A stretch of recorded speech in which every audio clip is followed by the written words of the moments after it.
Who's ready to mess with Madden again? This time we're going to go ahead and leave the Cleveland Browns out of one of these things. Instead, we're going to change my team, the Raiders. So, this looks like a decently normal team in Madden, doesn't it? But, wait, whoa. 19, 25, 28, and those are all cornerbacks. And the guys up top were all tight ends. Tight end 99, tight end 98, tight end 97. Alright, what exactly did I hack with? The title of the video probably gives it away. Let's just look here at Quentin Groves as an example. So, good speed, good strength, good agility, good acceleration, and zero awareness. And you'll notice that I have given pretty high ratings for pretty much every single aspect of the game, even the ones that these particular players don't need. This guy is a defensive lineman, and he can kick and throw perfectly far and perfectly accurately. But I've given all these attributes to everybody who doesn't even need it. Except the awareness is zero. I've done this with every single player on the team. One thing I'd like to point out that's a bit interesting is that, Tony Stewart is rated 99 out of 99 here. And he's doing this with zero awareness. Great, but imperfect in all the other categories. And he's 98 catching, which is obviously very important for a tight end, but not perfect at carrying or jumping or breaking tackles or even blocking. He's only in the low to mid 80s in blocking, which is what tight ends are supposed to be good at, and yet the game rates him 99 out of 99. I understand. And the other thing of note, I've already addressed this, but it cannot be overstated. Some positions, most of the positions, are doing fine without awareness, but some are absolutely crippled by it. Quarterbacks are in trouble. But the secondary has been completely and utterly floored without awareness, especially the corners. The bottom four are all corners, and they are 33, 28, 25, and 19. Stanford route here. Okay. 95 speed, 83 strength, 94 acceleration, 89 agility, zero awareness, and he's pretty good at pretty much everything else here. But he's rated 19. Just needs awareness. Just so you guys know, if you bump up awareness to like 70 or so, he becomes a 74.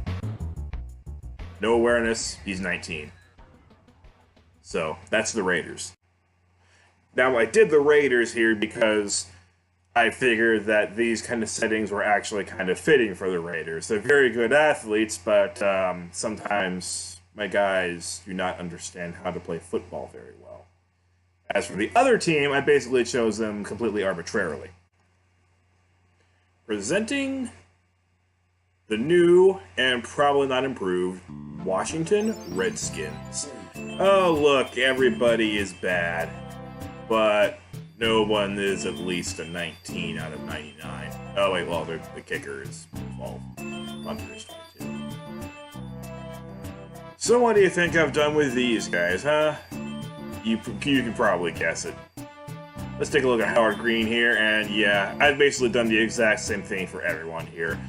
Every single member of the Washington Redskins is bleh in pretty much everything. Not completely awful, but not good either. But hey, 99 awareness. These guys are not good athletes, but they will always know what they're doing.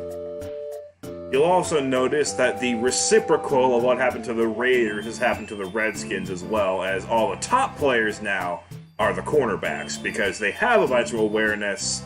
They're actually doing all right. In fact, one of these guys I actually improved on the overall rating. I believe it was Kevin Barnes.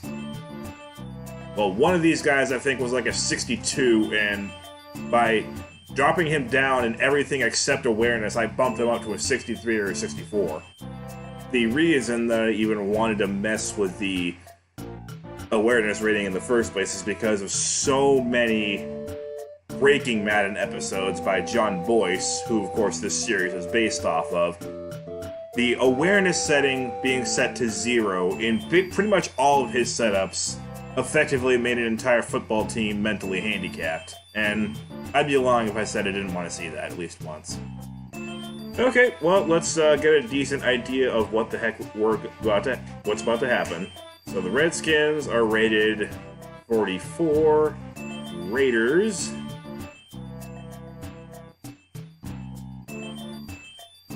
72.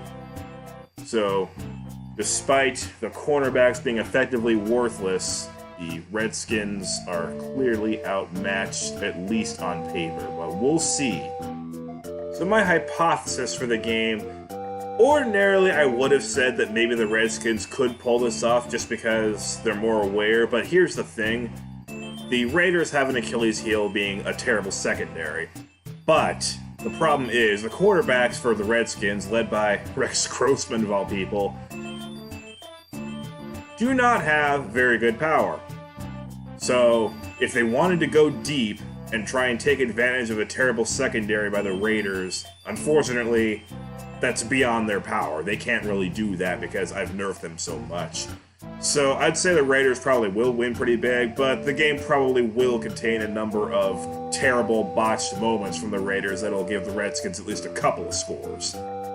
One last thing that must be said before this video is over. I must apologize, and I do hope that the good Lord can forgive me, because by selecting the Redskins as a team to make aware, I didn't think this through very well, because that means that I had to give Albert Haynesworth 99 awareness.